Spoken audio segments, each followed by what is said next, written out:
बिस्मिल्लाहिर्रहमानिर्रहीम। अस्सलाम वालेकुम नाज़रीन, आप देख रहे हैं 92.8 विद सादिया अफजाल।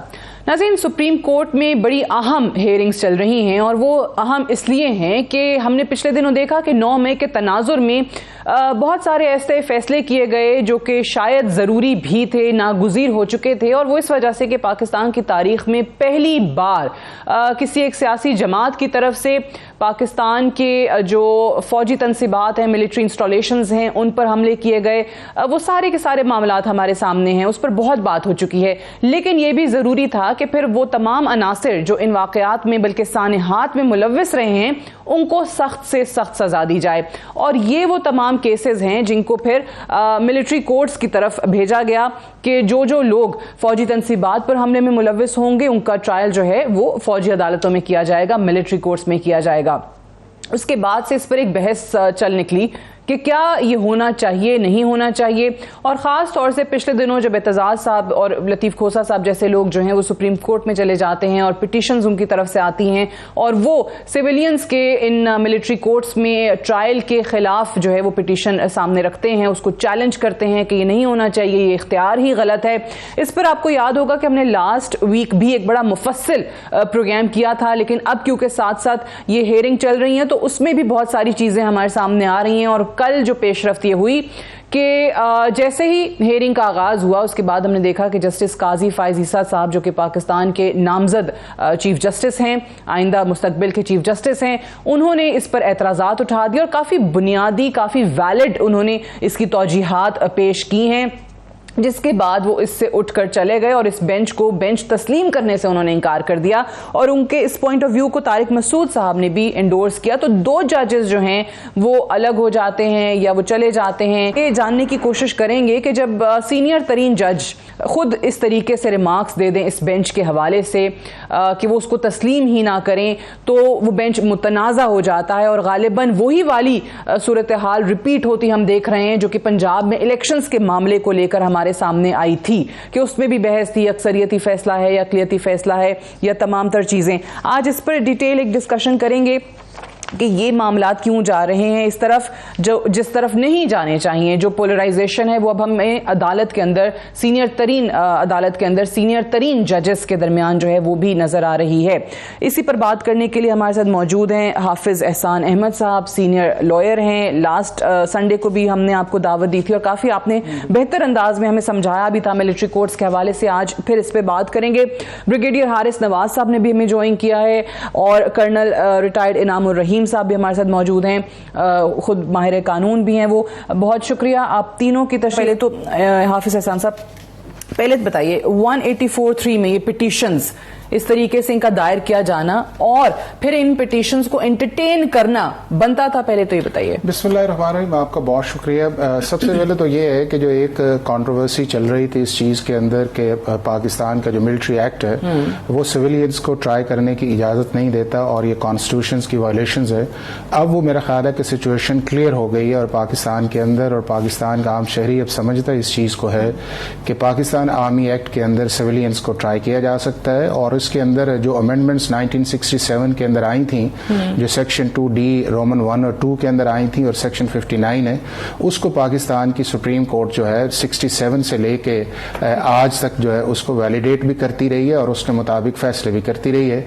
और सबसे पहला जो फैसला था वो पेशावर हाई कोर्ट का आया, फिर लाहौर हाई कोर्ट और फिर पाकिस्तान की सुप्रीम कोर्ट ने पहली दफा 1975 के अंदर उस दौर के चीफ जस्टिस ने एक फैसला किया और उसके बाद वो चलता चलाता जो है 2007 के अंदर एक 5 मेंबर्स बेंच का फैसला आया, फिर 2021 के अंदर जो 21वीं आईनी तरमीम आई और 2015 के अंदर सुप्रीम कोर्ट के 11 जजेस ने उस कॉन्स्टिट्यूशनल को अमेंडमेंट थी उसको कहा कि बिल्कुल ठीक है, पार्लियामेंट की कॉम्पिटेंसी है, इंडिपेंडेंस ऑफ जुडिशरी से मुतासिर नहीं होती।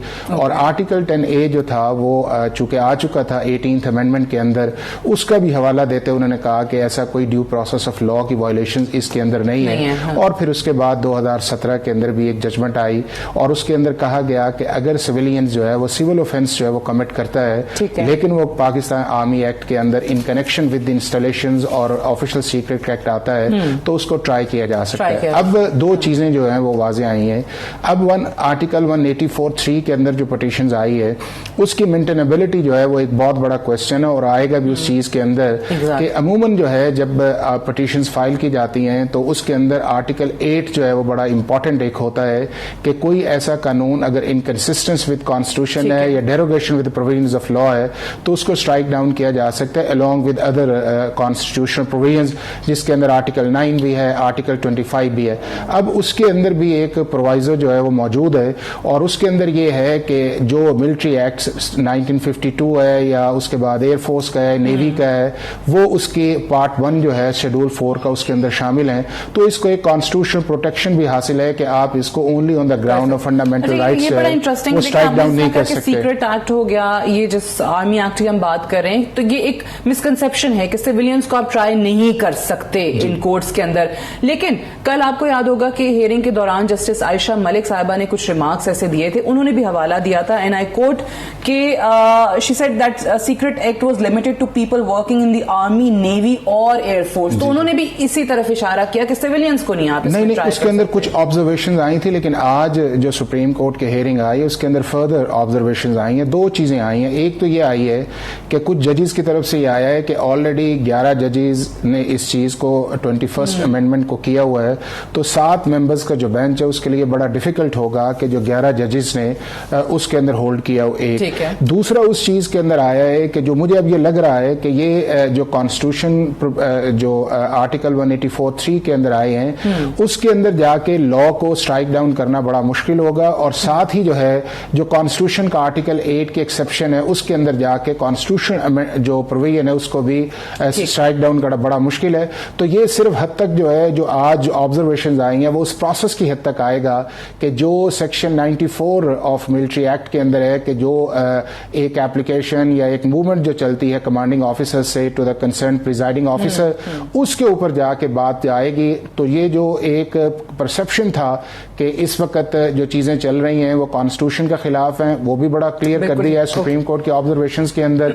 और ये भी चीज वाज़ेह आई है कि पाकिस्तान वो वाहिद कंट्री नहीं है कि जिसके अंदर मिलिट्री के लॉ के अंदर 36 ममालिक के अंदर इसको ट्राई किया जा रहा है। हाँ ये एक चीज है जिस पर डिबेट की जा सकती है कि होना चाहिए या नहीं होना चाहिए, वो एक और बात है, लेकिन पाकिस्तान का कानून और आइन इस चीज की इजाजत देता है। कोई गैर कानूनी काम नहीं है और कोई अनकॉन्स्टिट्यूशनल काम नहीं। मूविंग ऑन, हारिस नवाज साहब ये बताइए कि ये जो इस वक्त सिनेरियो है ये आई थिंक पाकिस्तान की तारीख में पहली दफा हमने इस तरीके से देखा है कि सीनियर तरीन जजेस जो हैं पाकिस्तान के सुप्रीम कोर्ट के वो खुल के इख्तलाफात का इजहार कर रहे हों, वो खुल के बात कर रहे हों, बेंचेस के खिलाफ हो रही हों, जजेस के आपस में इख्तलाफ इस तरह से अवाम के सामने आ रहे हों और कहीं ना कहीं बात जो है वो सिर्फ कानून पे जाके रुके। जैसे जस्टिस काजी फायज ईसा साहब ने कल जो चीजें हुई वो उनको गैर कानूनी समझ रहे थे, उन्होंने अपने माजी के कुछ बहुत सारी चीजों का हवाला दिया।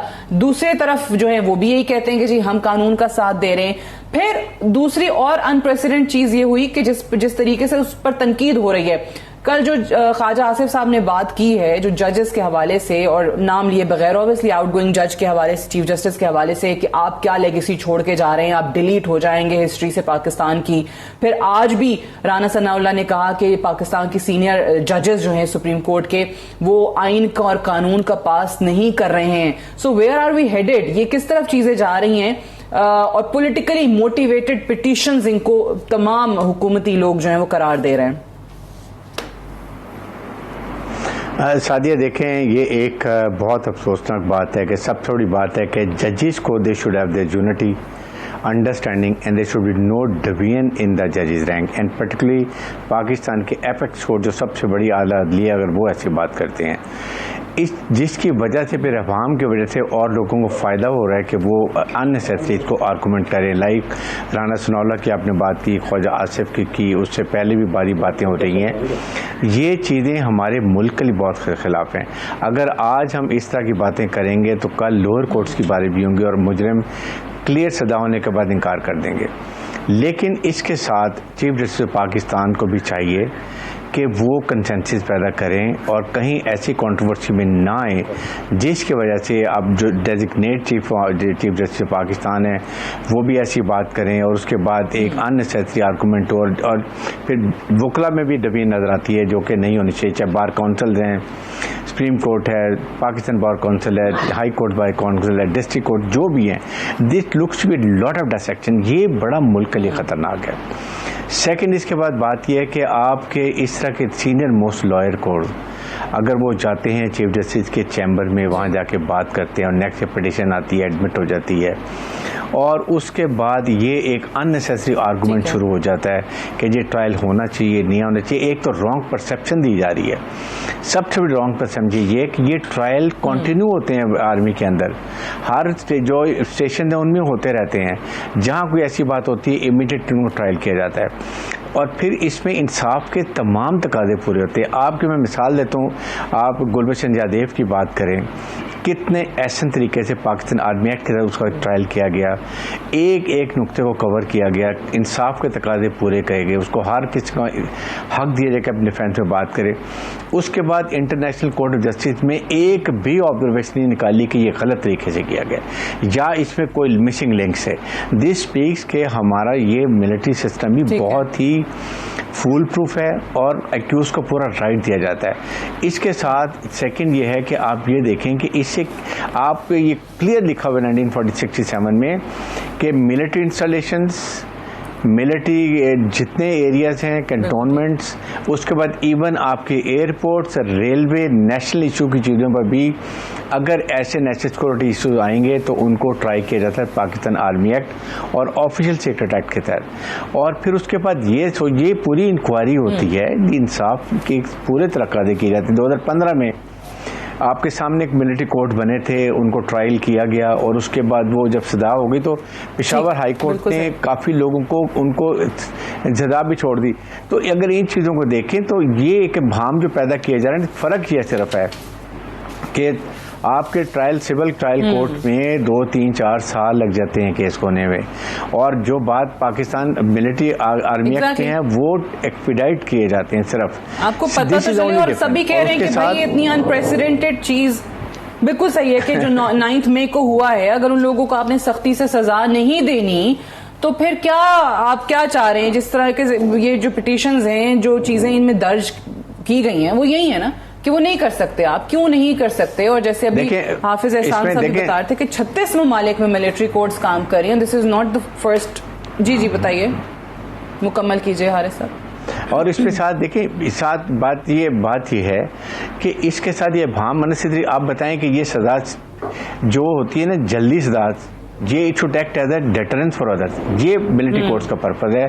अगर they are found guilty with all जो है जस्टिस प्रोवाइडेड एंड देन इसको एक्सपीडाइट करते हैं तो then it acts a deterrence, ताकि आइंदा के लिए कोई ऐसी हरकत ना करे जब उसको सजा मिलती है। और फौज में इसलिए हमारा सिस्टम इतना अच्छा चलता है, इतना डिसिप्लिन होता है कि जिस वक्त भी सजा होती है इमीडिएटली कोर्ट ट्रायल के मिलिट्री कोर्ट बनाए जाते हैं पाकिस्तान आर्मी एक्ट में सजा दे के, ताकि दूसरों को रजमेंट में पता चले कि ऐसे नहीं करना, इसकी सजा सख्त है।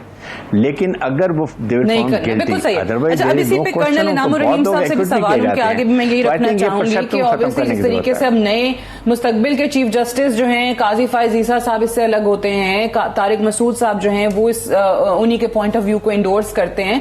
सो मेरा आपसे सवाल इनामुर रहीम साहब ये है कि मुझे बताइए कि माजी में जो अक्सरियती बेंचेस के फैसले आए हैं इसके हक में कि आप ट्रायल कर सकते हैं, और पास्ट में हमने देखा भी है पीटीआई के दौरे हुकूमत में मिलिट्री कोर्ट्स में सिविलियंस को ट्राई किया जाता रहा है, बल्कि 25 जो हैं उनको कन्विक्ट भी किया गया है।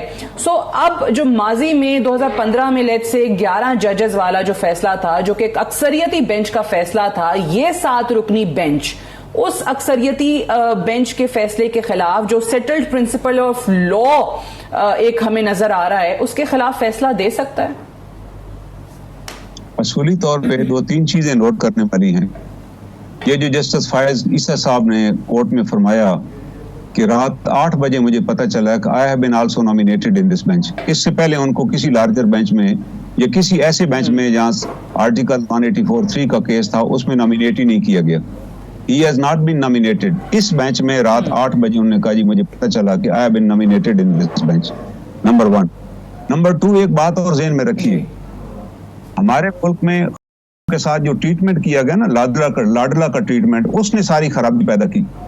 आपको याद होगा कि एक दफा काजी फायद ईसा साहब ने कोर्ट के अंदर एक डॉक्यूमेंट पेश किया जिसके अंदर ये बताया गया कि जो कि उस वक्त प्राइम मिनिस्टर थे, उन्होंने किसी MNA के लिए कोई करोड़ों रुपए की ग्रांट सैंक्शन की है फ्रॉम प्राइम मिनिस्टर फंड से, कि उसके हल्के में इतने करोड़ फंड इस्तेमाल किए जाए। गालबन चौधरी सालक साहब थे MNA वो, और ये वो डॉक्यूमेंट कोर्ट में पेश हुआ, बेंच बना उसके ऊपर, और अल्टीमेटली बजाय कि उस डिपार्टमेंट से पूछा जाता कि आप बताएं क्या ऐसा डॉक्यूमेंट प्रिपेयर हुआ है कि ऐसे फंड ट्रांसफर हुए, उनसे पूछने की बजाय प्राइम मिनिस्टर को नोटिस दिया गया और ने के जो प्रिंसिपल सेक्रेटरी थे उन्हें एक एफिडेविट जमा करा दिया कि जी उन्हें तो कुछ नहीं दिया। अब एफिडेविट वाज नॉट इनफ जी, अब तो होना ये चाहिए था वो जो डॉक्यूमेंट जिस डिपार्टमेंट ने इशू किया था, जो ग्रांट थी, उनसे वेरीफाई कराया जाता कि ये ग्रांट इशू हुई है कि नहीं, और matter would have been closed. उसकी वजह जनाब गुलजार साहब ने कहा जी दिस एफिडेविट इज क्लियर, और साथ उन्होंने ऑर्डर दे दिया कि आइंदा किसी ऐसे बेंच में जिसमें का केस लगा हुआ होगा ना, काजी फायद ईसा शुड नॉट सिट। ये जजमेंट है उनकी, सुप्रीम कोर्ट की जजमेंट है ये जजमेंट गलत है। ये वजह कि आप एक बेंच पे डिसाइड कर सकते हैं खुद ही के जनाब वो नहीं बैठेंगे। अब वो क्या ये फैसला भी मौजूद है। अब इस फैसले की मौजूदगी में मैं उमर अता बंदयाल साहब बड़े काबिल एहतराम है हमारे लिए, उन्होंने किस कानून के तहत फिर इनको बेंच में डिटेल किया, या तो उस फैसले को रिवर्स कराते। और मजे की बात है उस फैसले के खिलाफ रिव्यू दायर हुआ है, बलूचिस्तान बार काउंसिल ने रिव्यू दायर किया कि how you can exclude the जज फ्रॉम द बेंच। जो हमारे बलूचिस्तान के एक ही तो बेंच जज थे उस जमाने में, उन्होंने कहा जी हमारा एक ही जज है, उसको आपने बेंच से ही एक्सक्लूड कर दिए। ये कभी हुआ है आज तक कि फलां का केस आएगा तो उसमें आप नहीं बैठेंगे, फलां का केस आए तो उसमें लोग तो इतराज करते हैं।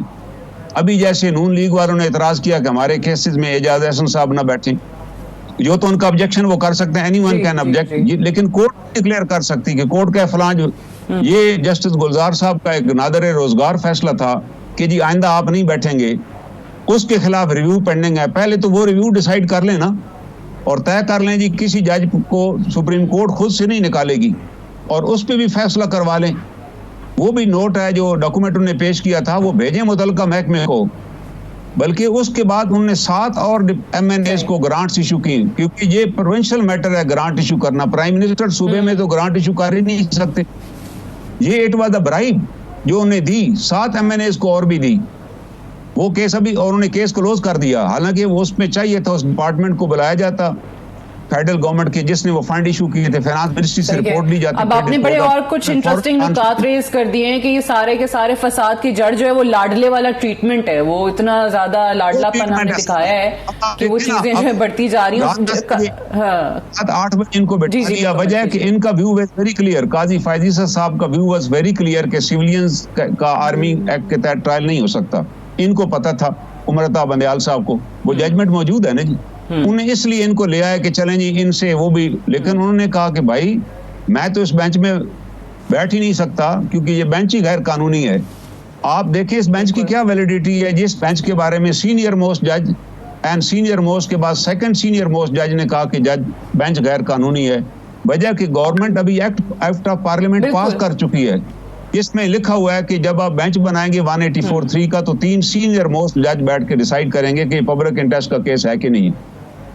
मैंने कितने केस फाइल किए हैं पब्लिक इंटरेस्ट के तहत, वो बेंच पे डिटरमिन वही करेंगे कि कौन से जजेस जो हैं वो ये केस सुनेंगे 184(3) के तहत, जो प्रैक्टिस एंड प्रोसीजर एक्ट मैंने जो आर्मी अभी आपका पार्लियामान से आया है, जो ट्रायल्स होते हैं ना, आर्मी के ट्रायल्स होते हैं जो, उसके बारे में मैंने एक पिटीशन दायर की सुप्रीम कोर्ट में, जिसमें मैंने ये पिटीशन दायर की कि इनको भी एक राइट ऑफ अपील मिलना चाहिए बिफोर जुडिशियल फोरम, जो दुनिया पूरी में है। इंडिया में भी जुडिशियल फोरम बना हुआ सेपरेट। आर्मी के लोग अभी अदालतों में नहीं इंसाफ के लिए आते, उनके लिए जैसे गवर्नमेंट एम्प्लॉइज हैं फेडरल सर्विस ट्रिब्यूनल है उनका, इसी तरह इंग्लैंड में अमेरिका में जुडिशियल सिस्टम अलग बन गया हुआ है कि आर्मी के लोग उसमें अपील करेंगे। और मैंने कहा जी वो हमारे यहाँ भी बनना चाहिए, पूरी दुनिया में बन चुका है। साकिब निसार साहब ने इस केस को सुना चैम्बर में और कहने लगे हम ऑलरेडी यार सुन रहे हैं। मैं कहा सर किधर आप सुन रहे हैं? आपके पास जब तक केस आता है वो बंदा 20 साल गुजार चुका होता है। अच्छा। आप अपना प्रोसेस देखें ना, सुप्रीम कोर्ट का क्या प्रोसेस है। गुजार चुका है। जब 20 इयर्स के बाद वो केस आप तक पहुंचता है तो उनको बिल्कुल सही। किधर इंसाफ मिला? उस वक्त तक बंदे की सर्वत पूरी हो चुकी होती है। हाँ, तो उन्होंने उसको यही पहले भी बात हो रही थी ना कि आपको स्पीडी ट्रायल तो नजर नहीं आता, तो एक चीज है जिसमें हम चाह रहे हैं कि आए और वो बाकी लोगों को भी थोड़ी इबरत हो, तो आप उस पर भी एतराज उठा रहे हैं। मैं आती हूँ जरा इनाम रहीम साहब, आती हूँ आपकी जानिब। हाफिज एहसान साहब इस पर भी बताइए, जो इन्होंने इंटरेस्टिंग पॉइंट रेज किया है काजी फायज ईसा साहब वाला भी, कि उनको 8 बजे जो इंक्लूड। एक मिनट जी मुकम्मल कीजिए। इस बात को जरा कंक्लूड कर दूं ना, जरा आपको पता चले हो क्या रहा है। उसके खिलाफ जब सुप्रीम कोर्ट का एक जज चैम्बर में कोई चीज डिस्पोज ऑफ करे तो उसके खिलाफ फिर अपील दायर होती है। वो ओपन कोर्ट में 3 जजेस होते हैं। मैंने इसके खिलाफ अपील दायर की सुप्रीम कोर्ट में कि जनाब ये साकिब निसार साहब का फैसला है, लेकिन ये ओपन कोर्ट में सुना जाए। आई विल आर्गू कि हमारे इस जुडिशरी में कितना नुकसान हो रहा है, कितने साल लग जाते हैं। वो केस आज तक नहीं लगा।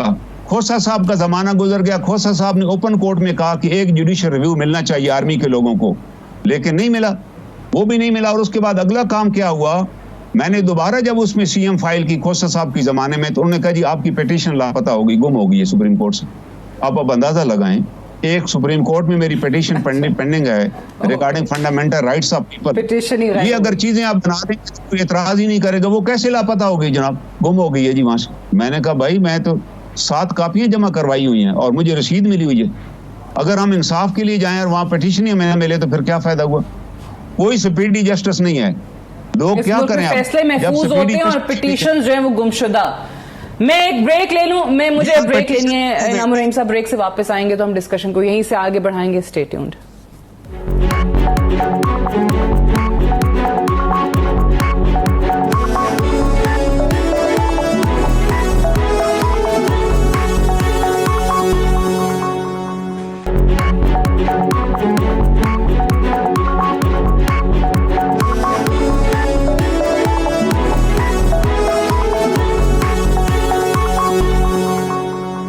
वेलकम बैक प्रोग्राम में एक बार फिर से खुश आमदीद। हाफिज साहब आप बताइए, जो हम पहले भी बात कर रहे थे और स्पेशली जो जस्टिस काजी फायज ईसा साहब के हवाले से बात हुई है कि उनको 8 बजे बताया गया कि जी आप इस बेंच का हिस्सा हैं, और शायद यही वजह है कि पहले उनको निकाल दिया, उनको आके बल्कि जिक्र करना पड़ा कि जी 15 मार्च को मैंने एक फैसला दिया था 184(3) को किस तरीके से आपने उसको रेगुलेट करना है, और वो फैसला जो है वो रजिस्ट्रार के एक सर्कुलर से आपने वो उसको खत्म करवा दिया।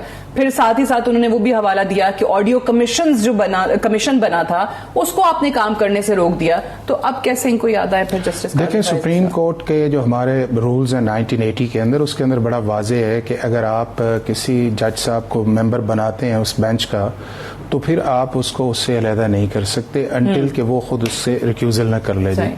और कल की जो हेयरिंग आई थी उसके अंदर 2 चीज़ें बड़ी वाज़ेह आई थी। एक तो ये आया था कि उन्होंने इस चीज़ पे बात की कि जो सुप्रीम कोर्ट का प्रैक्टिस एंड प्रोसीजर एक्ट 2023 जिसका आपने भी हवाला दिया है, उसके अंदर एक वाज़ेह चीज़ आई है कि अगर पब्लिक इंटरेस्ट के केसेस आएंगे या 184(3) के आएगा तो उसके अंदर चीफ जस्टिस ऑफ पाकिस्तान और उनके साथ 2 सीनियर मोस्ट जजेस आएंगे, और वो पार्लियामेंट ने उसको पास किया और उसके बाद जो है वो एक्ट ऑफ पार्लियामेंट बना। उसके बाद जब उसकी बारी आई तो सुप्रीम कोर्ट ऑफ पाकिस्तान ने उसको एक्ट ऑफ पार्लियामेंट बनने से पहले ही जो है उसको सस्पेंड कर दिया, और सस्पेंड करने के बाद जो है उसके ऊपर हेयरिंग की, और हेयरिंग करने के बाद जो है वो आज तक जो है लॉ तो सस्पेंडेड है बट उसके ऊपर कोई फैसला नहीं आया। उनका ये ख्याल ये था कि अगर कोई भी चीज़ सुप्रीम कोर्ट के अंदर आती है तो उसको सस्पेंड करने के बजाय आप उसके ऊपर एक फाइनल फैसला दें, और वो फाइनल फैसला जो है वही आना चाहिए, बजाय ये है कि इंटरिम ऑर्डर्स आने चाहिए। दूसरा, उन्होंने उस चीज़ के अंदर हवाला दिया कि मैं इस बेंच से जो है वो अपने आप को रिक्यूजल नहीं कर रहा, बल्कि मैं इस बेंच को मानता ही नहीं। अब बड़ा इंटरेस्टिंग इस चीज़ के अंदर आएगा डेफिनेटली, अगर वो 9 रुकनी बेंच था जिसने कल हेयरिंग की थी तो उस ऑर्डर के ऊपर 9 के 9 के साइन होने चाहिए, चूंकि अगर प्रोसीडिंग्स आई है। दूसरा, इसके अंदर बड़ा इंटरेस्टिंग इस चीज़ के अंदर भी आएगी कि अगर कोई जज जो है वो ये लिखता है या कहता है ओपन कोर्ट के अंदर कि मैं अपने आप को इस बेंच से अलहदा नहीं करता और ना मैं इस बेंच को मानता हूं, तो किस तरह जो एक रिकॉन्स्टिट्यूशन ऑफ बेंच जो है वो बन सकता है उसको तो उसका क्या प्रोसीजर होता है? उसका प्रोसीजर ये है कि अगर कोई जज, और देखा आपने इलेक्शन जो पंजाब के अंदर थे उस पर भी ये बात आई थी, तो उसके अंदर आया ये कि दो ने ये कहा कि हमने अपने आप को अलहदा कर लिया है, और उसमें एक ने कहा कि मैं चीफ जस्टिस पे छोड़ता हूं कि वो मुझे शामिल करते हैं कि नहीं है, और चौथे ने कहा जी कि मैं कोई कमेंट नहीं दिया।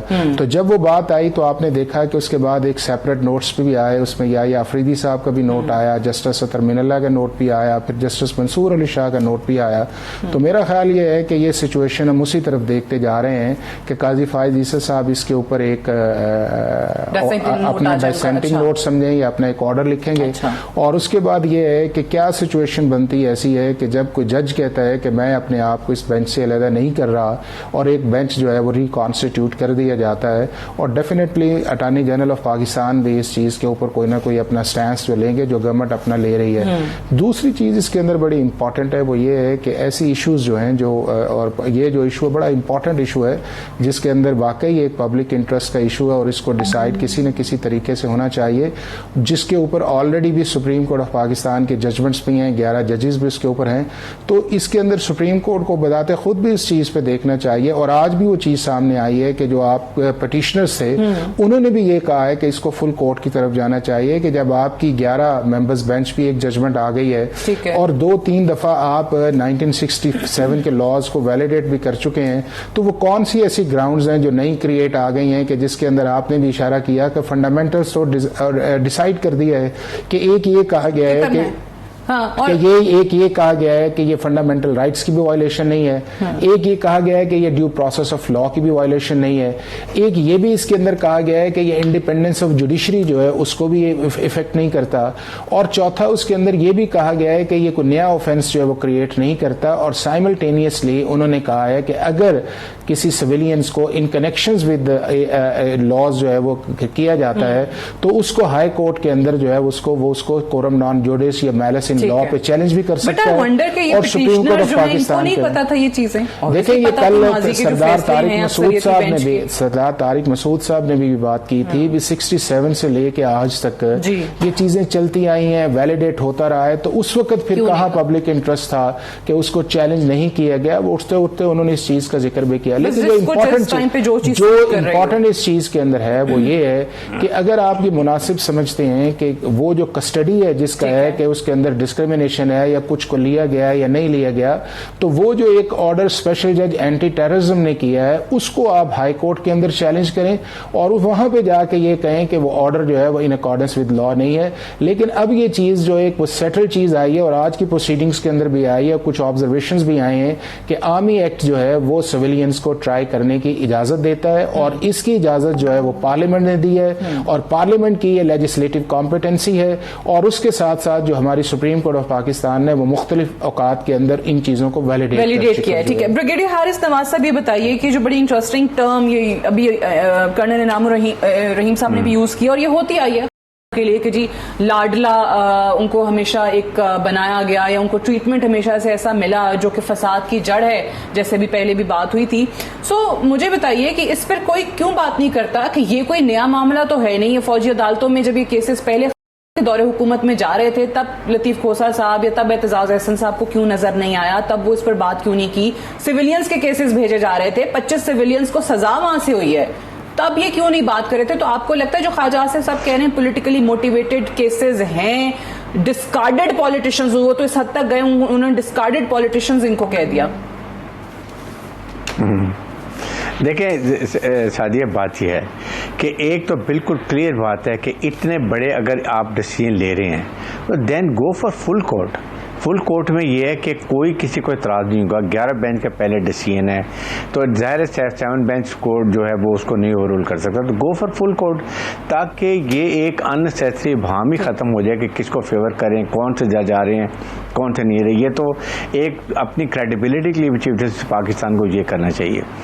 सेकंड इसके साथ है कि मुझे समझ नहीं आती कि इसमें क्या फ़र्क क्या पड़ रहा है।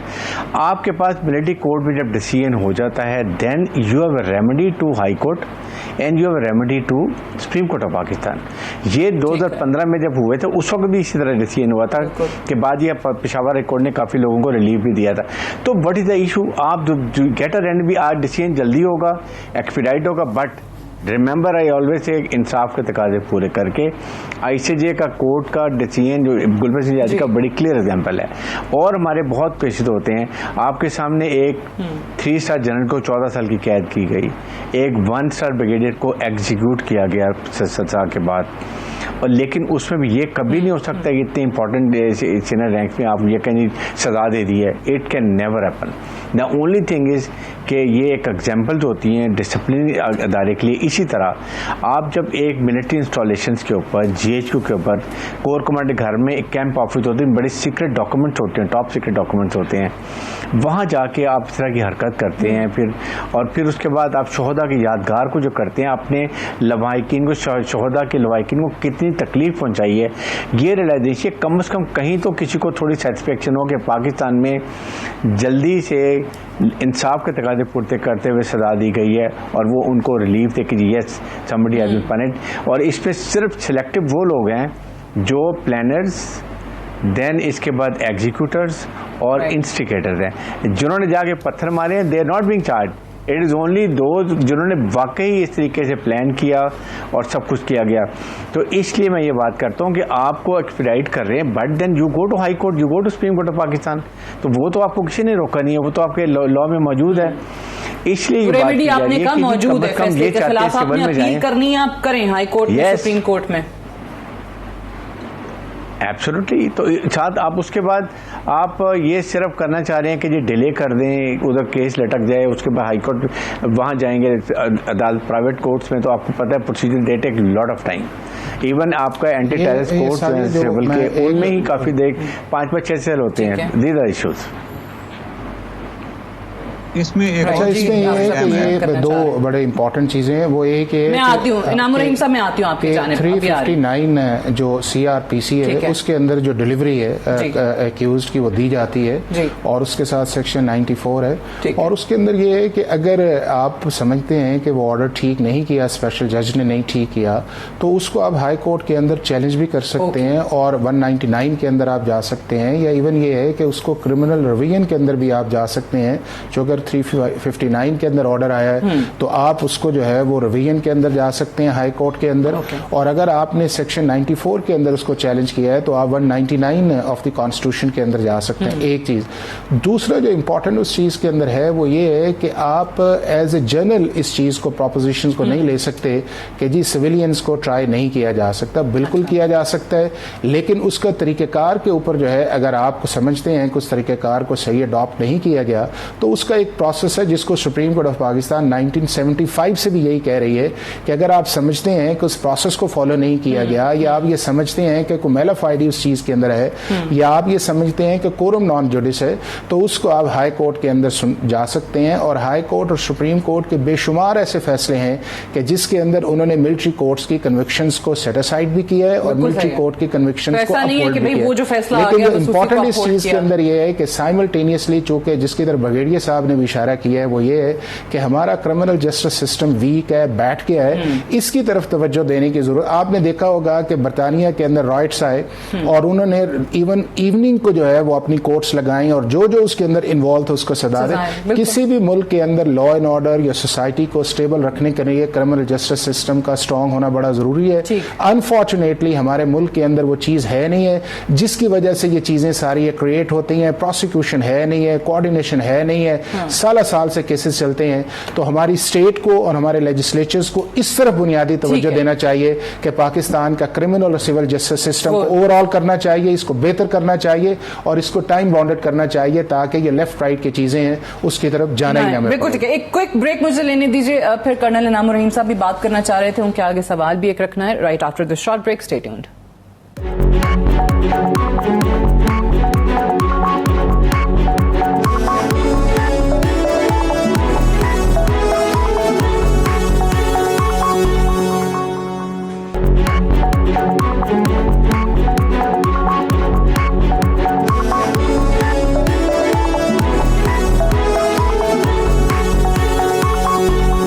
वेलकम बैक प्रोग्राम में एक बार फिर से खुशामदीद। मिलिट्री कोर्ट्स में सिविलियंस को ट्राई किया जाना चाहिए या नहीं, ये बहस है और यही पिटीशन लेकर एतजाज साहब भी, खोसा साहब ज़ाहिर उनके वकील हैं, इसमें जवाद ख्वाजा साहब जो हैं वो भी शामिल हैं। मुझे इनामुर रहीम साहब आपसे सवाल ये करना है, आप जो पहले नुक्ता रेस करना चाह रहे थे वो भी जरूर फरमाइएगा, लेकिन साथ मेरा सवाल भी ले लीजिए कि इतने सीनियर तरीन लोग जो जज रहे या जो लॉयर्स हैं, सीनियर तरीन लॉयर्स हैं, लॉ को समझते हैं, उनको ये चीजें समझ में नहीं आ रही। जिस तरह अभी 199 का जिक्र किया, कल जस्टिस तारिक मसूद साहब भी कह रहे थे कि सवाल ये कि पिटिशनर ने 199 को इन्वोक किया, क्या वो हाई कोर्ट्स में गए, क्या वहां पर कोई बात हुई, या जो माजी के सारे अक्सरियती बेंचेस के फैसले हैं वो कैसे उन चीजों को इग्नोर कर गए, कैसे उनको नहीं देखा, कैसे सारी चीजों को बालाए ताक डाल दिया। ये एतजाज साहब और खोसा साहब को ये चीजें नहीं पता? देखें जी, इसमें जो बड़ी अहम बात है जो अभी तक डिस्कस नहीं हुई, इसमें जो सबसे पहली पिटीशन है वो साहब की अपनी पिटीशन है। पहली बात याद रखिए, जब उनको ये पता चला ना, गवर्नमेंट ने ये डिसाइड किया कि जो मास्टरमाइंड है जिसने ये कहा था इट इज रेड लाइन, अगर मुझे पकड़ेंगे तो फिर बहुत कुछ हो सकता है, अगर दोबारा पकड़ा गया तो इससे भी खतरनाक होगा, ये ज़हन में रखिए। अब उनको पता चल गया कि आर्मी है डिसाइडेड कि जो भी इसका प्लानर है, एग्जीक्यूटर है, इंस्टिगेटर है, उसको नहीं वो स्पेयर करेंगे। I am against the trial of civilian by the military courts. और मैंने इसी ग्राउंड पे चैलेंज किया, मैंने कहा यार आपने तो ज़ाब्ता भी पूरा नहीं किया, आपने इनके खिलाफ FIR भी कहीं दर्ज नहीं कराई, इनको किसी सेशन, अभी तो आपको ATA कोर्ट में से ले रहे हैं ना प्रोसेस के तहत, वहां तो उनको किसी कोर्ट में भी पेश नहीं किया गया। उसके बाद उनके खुफिया ट्रायल किए गए, उनमें से 22 को तो काउंसिल भी नहीं दिया गया, उनकी फैमिली को भी नहीं पता था। ये मुबारक जमाने में हुआ, उस पे तो उन्हें कोई इतराज नहीं था। He was prime minister, because Bajwa साहब और वो दोनों एक पेज पे थे। अच्छा। आज जब उनको ये खतरा लगा कि मैं भी खुद इस केस में आ रहा हूं, तो फौरन पिटीशन दायर कर दी। इनके पास तो कोई इखलाकी ग्राउंड ही नहीं है पिटीशन दायर करने की, ये बात ज़हन में रखिए। एक आदमी जो कल तक मिलिट्री कोर्ट्स की गुन गाता रहा है और अपने दौर में उसने मिलिट्री केस करवाए और उनको फ्री हैंड दिया कि कोई FIR, किसी वकील 90 आर्टिकल 10A10 किसी की भी जरूरत नहीं है, just conduct the trial and sentence them. 3 आदमियों को डेथ भी अवार्ड हो गई, जो हमने जाके रुकवा ली, because immediately we challenge it on, I had my own grounds कि आप नहीं कर सकते। लेकिन के दौर में सब कुछ हुआ और आज वो चैलेंज करने के लिए सुप्रीम कोर्ट आ गए। वो किस अथॉरिटी के तहत आए? ये वो हैं जो कौम को ये बेवकूफ बनाते रहे हैं कि मैं हकीकी तब्दीली ले आऊंगा और कानून की हुक्मरानी होगी। आपके दौर में तो ये कानून की हुक्मरानी हुई कि वो लापता लोग बजाय के रिकवर होते उन पर ट्रायल हो गए। मैं इस पे एक बात और सामीन के ज़हन में लाना चाहता हूं कि जस्टिस अतर मिनल्ला साहब के पास भी ये केस आए। उन्होंने कहा कि आप मुझे बताएं हु इज रिस्पॉन्सिबल। फिर उन्होंने खुद ही रूल ऑफ बिजनेस के तहत रिस्पॉन्सिबिलिटी फिक्स की प्राइम मिनिस्टर के ऊपर कि prime minister is responsible for protection of human rights. इनके दौर में कितनी बड़ी वायलेशन हुई, कुछ नहीं हुआ। उन्होंने कहा ये केसेस, ये जो मेरा ऑर्डर है, it should be placed before the prime minister, कि ये प्राइम मिनिस्टर के सामने रखे, उसे बताएं मुल्क में क्या। उन्होंने कोई जवाब ही नहीं दिया। आज जब इनको पता चला ना मेरा ट्रायल हो रहा है, फौरन सुप्रीम कोर्ट पहुंच गए, चैलेंज कर दिया। बाकियों को तो ठीक है। और जहां तक ये हमारे मुहतरम खोसा साहब हैं और एतजाज हसन साहब में, मैं एक बात और भी सामीन को यहाँ बताता हूँ। यहाँ एक फाटा रेगुलेशन है 2012 का रेगुलेशन है। ये रेगुलेशन के तहत किसी भी शख्स को उठाया जा सकता है और डिटेन किया जा सकता है। प्रॉपर प्रोसेस है उसका भी कि चार्जशीट भी देंगे, बताएंगे भी सही। लेकिन इनके दौर में हजारों लोग उठाए गए पीपल पार्टी के। ये जरदारी साहब ने इशू किया था 2012 का फाटा रेगुलेशन, जिसको पेशावर हाई कोर्ट ने इलीगल डिक्लेयर करके सेट असाइड कर दिया। ये सुप्रीम कोर्ट में आ गए, वहां से स्टे ले लिया।